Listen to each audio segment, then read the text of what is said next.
আজকে আমাদের সাথে একটা সেট রয়েছে যেটা কিনা চার্জিং এসি রিমুভ করলে শর্ট চলে যায়, চার্জিং এসি লাগাইলে আবার শর্ট চলে আসে। তো এই ধরনের সমস্যাগুলো আপনারা সিম্পলি সলিউশন করতে পারবেন। তো এই ধরনের সমস্যাগুলো 4-5টা লাইন থেকে আসে, সেই লাইনগুলো কি চলেন এক নজরে দেখে নেই। যেসব লাইন থেকে এই ধরনের সমস্যা আসে তার মধ্যে উল্লেখযোগ্য হচ্ছে পিএমআইডি অথবা MID, BARB, board power, refresh bypass, ABDD bypass অথবা ডিবিডিডি বাইপাস।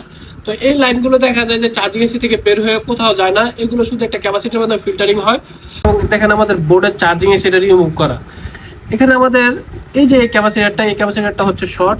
এখানে দেখেন এই ক্যাপাসিটার যখন এই টার্মিনাল ধরি তখনও বিদ্যুৎ আছে, আবার যখন এই টার্মিনাল ধরি তখনও বিদ্যুৎ আছে। তার মানে হচ্ছে আমাদের এই ক্যাপাসিটারটা নষ্ট। তো এইখানে হচ্ছে আমাদের চার্জিং এসি যখন তোলা অবস্থা থাকে তখন হচ্ছে গিয়া ডিসি পাওয়ার কোনো ধরনের এম্পিয়ার কনজিউম করে না, বাট যখন চার্জিং এসি ইনস্টল করে তখন সাথে সাথে চার্জিং এসি গরম হয়ে যায়। আপনাদের আমরা যে ক্যাপাসিটারটা দেখেছি সেটা হচ্ছে আমাদের এই ক্যাপাসিটার।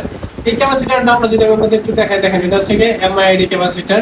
এই ক্যাপাসিটার লাইনটা দেখেন কোথাও যায় না, কোথাও থেকে আসে না, শুধু চার্জিং এসি থেকে বের হয়ে শুধু একটা ক্যাপাসিটার মধ্যে ফিল্টারিং হয়েছে। এখানে দেখেন আমরা যে ক্যাপাসিটারটা শর্ট দেখাইছিলাম ওই ক্যাপাসিটারটা রিমুভ করে দিয়েছি এবং এখানে আমরা চার্জিং এসি ইনস্টল করে নিয়েছি।